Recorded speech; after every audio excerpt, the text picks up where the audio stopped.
Assalamualaikum warahmatullahi wabarakatuh. Kami dari kelompok 1 akan memaparkan hasil kerja kami, yaitu mengenai penerapan persamaan diferensial dalam menghitung jumlah bakteri. Adapun materi-materi yang mendukung, yang pertama persamaan diferensial, kemudian yang kedua persamaan diferensial biasa, yang ketiga persamaan diferensial parsial, dan materi inti yaitu penerapan persamaan diferensial dalam menghitung jumlah bakteri. Baik, langsung saja kita ke materi pertama, persamaan diferensial, yang akan disampaikan oleh Zainab Agustina Abdullah. Untuk pemateri, dipersilakan. Terima kasih moderator. Baik, saya akan menjelaskan apa itu persamaan diferensial.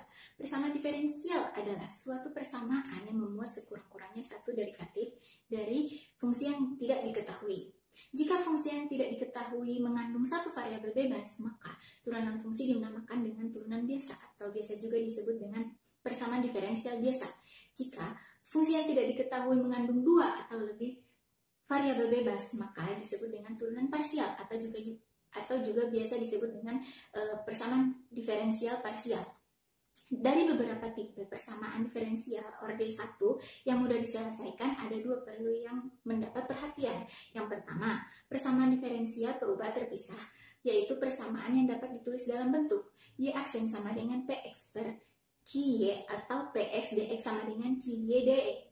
Dan persamaan diferensial linear adalah persamaan yang dapat ditulis dalam bentuk Y aksen tambah AXY sama dengan BX. Jika ruas kanan persamaan diferensial linear di atas sama dengan 0 atau BX sama dengan 0, maka disebut persamaan diferensial homogen. Dan jika tidak, maka disebut persamaan diferensial tak homogen. Itulah adalah penjelasan mengenai apa itu persamaan diferensial. Selanjutnya saya kembalikan ke moderator. Baik, itulah penjelasan mengenai apa itu persamaan diferensial.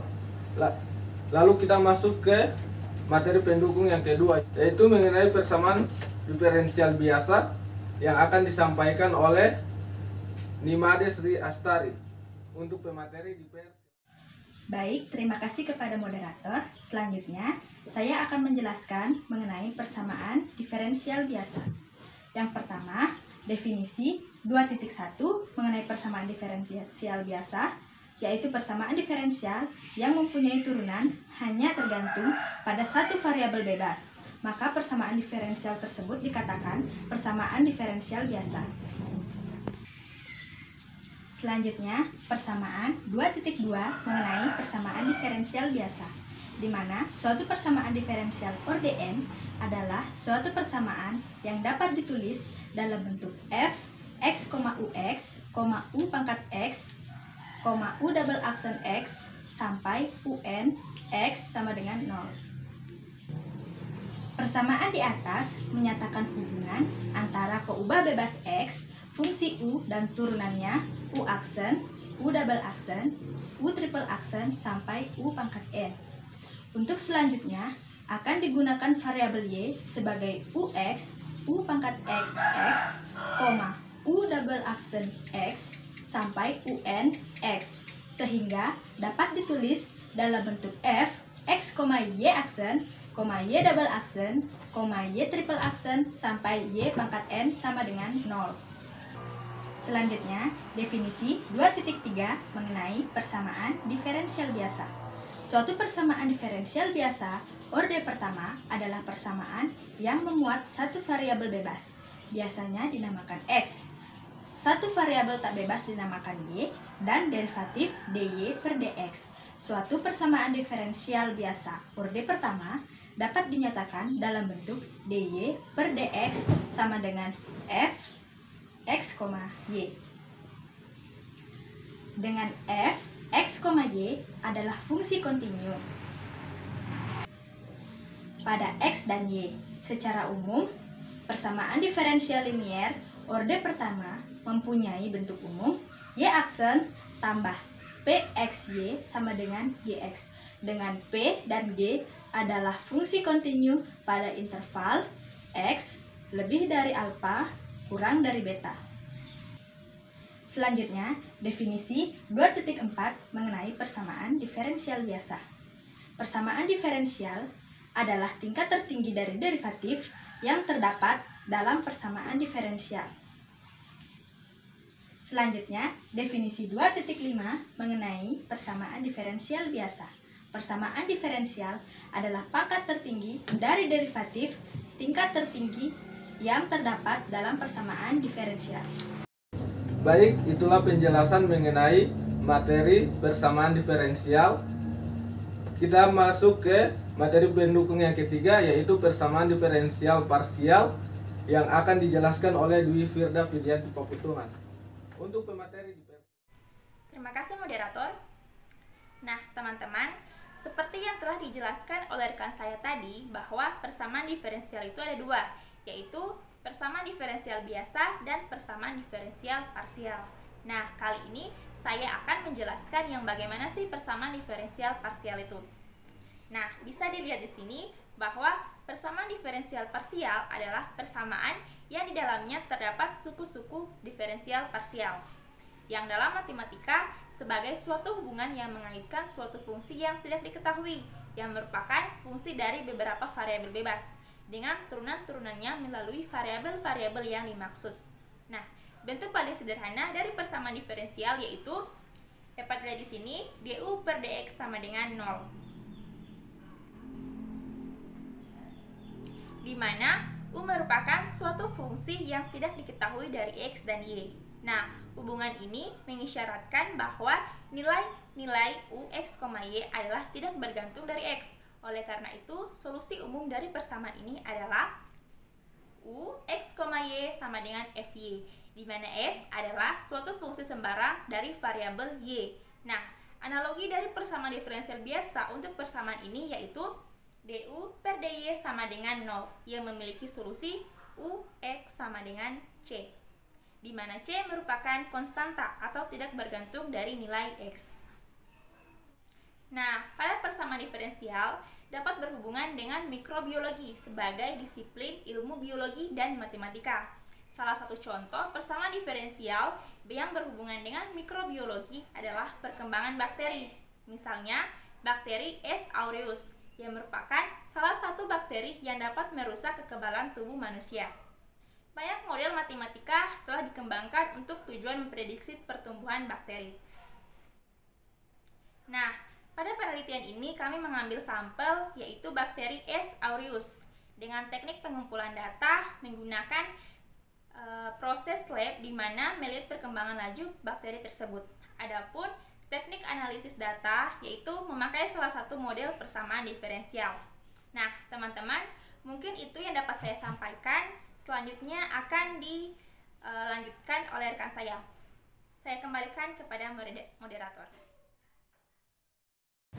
Baiklah, itulah penjelasan ketiga materi pendukung untuk penerapan persamaan diferensial dalam menghitung jumlah bakteri.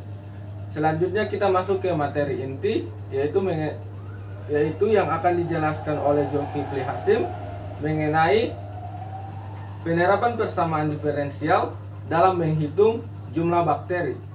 Untuk pemateri dipersilahkan. Terima kasih moderator. Ini merupakan pemodelan. Pemodelan berdasarkan hasil hubungan waktu dengan nilai optical density dinyatakan dalam tabel samping ini. Tabelnya, apabila NT adalah populasi pada waktu T, maka laju pertumbuhan populasi adalah dNt per dt sama dengan rNt, atau dNt per nt dt sama dengan R. Ini tabelnya.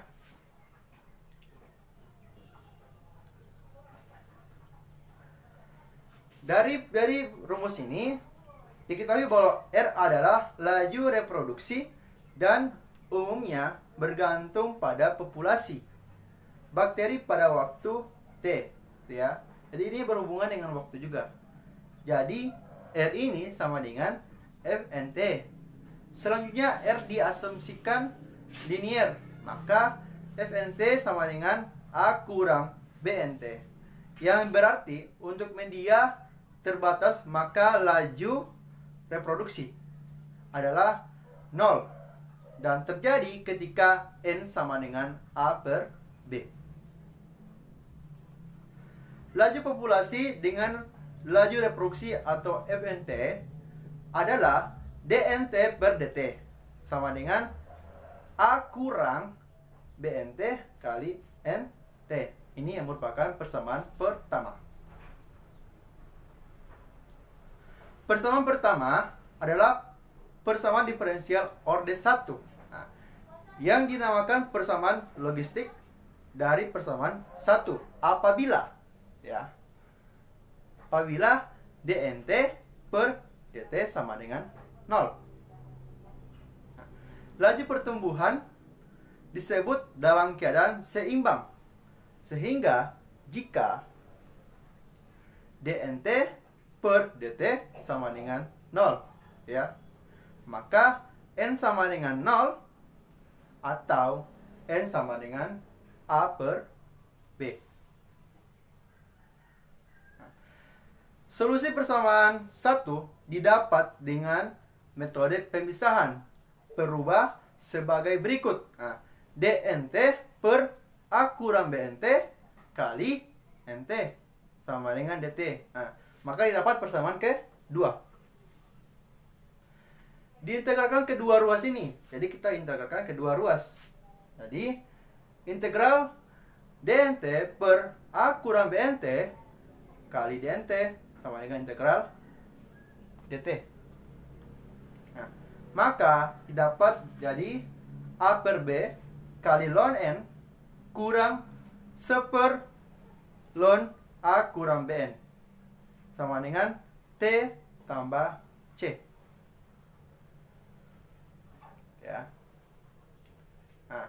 Dengan syarat awal N0 sama dengan NO. Didapat C sama dengan 1/ln NO kurang 1/ln A kurang BNO. Sehingga solusi persamaan diferensial dengan syarat awal adalah N per NO kali mutlak A kurang BNO per A kurang Bn sama dengan E pangkat AT. Sehingga NT sama dengan A per B per 1 tambah kali A kurang BNO per BNO kali E pangkat negatif A kali T. Maka didapat persamaan ketiga. A per B ini merupakan populasi maksimal bakteri dalam media berdasarkan data hasil pengamatan pada tabel 1. Ini tabelnya. Berdasarkan dari tabel ini di samping, A per B sama dengan 1,299 sampai dengan 1,3. Selanjutnya, untuk menaksir parameter A dan B berdasarkan data hasil pengamatan, terlebih dahulu mengubah bentuk persamaan ketiga. Jadi kita ubah dalam bentuk persamaan ketiga, Jadi NT sama dengan A per B per 1 tambah A kurang BNO per BNO kali A kali E pangkat min negatif A kali T. Ini merupakan persamaan ketiga. Maka kita ubah dia. Misalkan K sama dengan A kurang BNO per BNO. Sehingga persamaan ketiga menjadi jadi K itu kita misalkan A kurang BNO per BNO. Maka menjadi 1,3 per 1 tambah K kali E pangkat negatif AT. Sehingga NT sama dengan NT kali K kali E negatif AT sama dengan 1,3. Jadi 1,3 itu kita pindah ruaskan ya. Kita pindah ruaskan, baru NT itu kita kalikan dengan 1 tambah KE pangkat negatif AT. Gitu ya. Maka NT kita pindah ruaskan, maka NT sama dengan NT kali KE A negatif T sama dengan 1,3 kurang NT. Jadi pindah ruas, jadi positif, pindah ruaskan jadi negatif ya. Logaritma kedua ruas ini, persamaan terakhir ini, maka menjadi ln NT kali K kali E pangkat negatif AT ya, sama dengan ln 1,3 kurang NT. Nah, sehingga ln K kurang AT sama dengan ln 1,3 kurang NT per NT. Jumlah waktu. NT itu jumlah waktu ya. Ln 1,3 kurang NT per NT dan waktu jam T ya. Serta metode kuadrat terkecil, maka parameter A dan ln K pada tabel kedua ini, perhatikan tabelnya ini, itu ada N sama dengan 26, ada intercept dan T. Nah, regression rumus summative for dependent variable obs.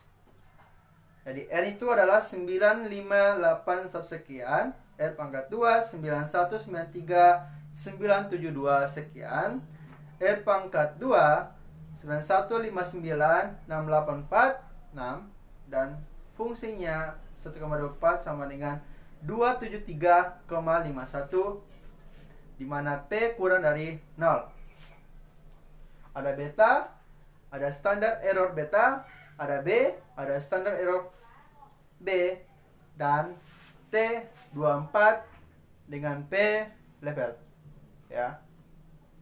Nah, di mana ln K sama dengan 2,45, maka K sama dengan 11,85, sehingga K sama dengan 11,589 ya.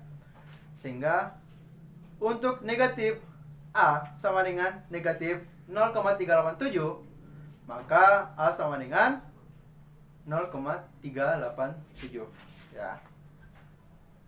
Nah, jadi populasi bakteri S. aureus pada setiap waktu adalah NT sama dengan 1,3 per 1 tambah 11,589 kali E pangkat negatif 0,87 kali T. Maka ini merupakan persamaan keempat.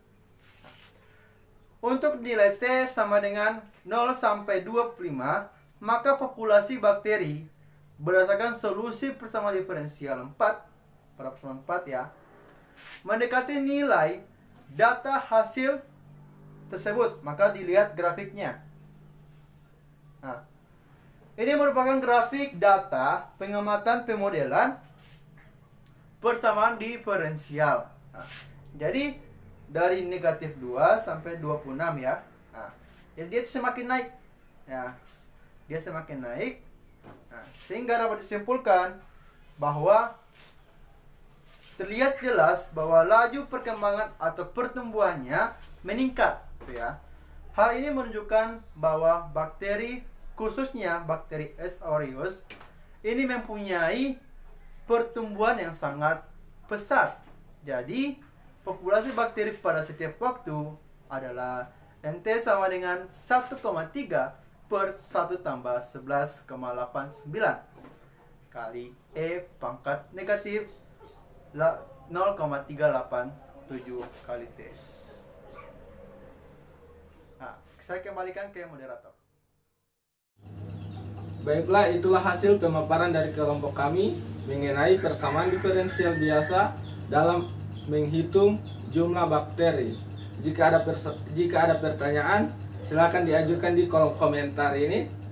Lebih dan kurangnya kami mohon maaf. Wabillahi taufiq wal hidayah. Wassalamualaikum.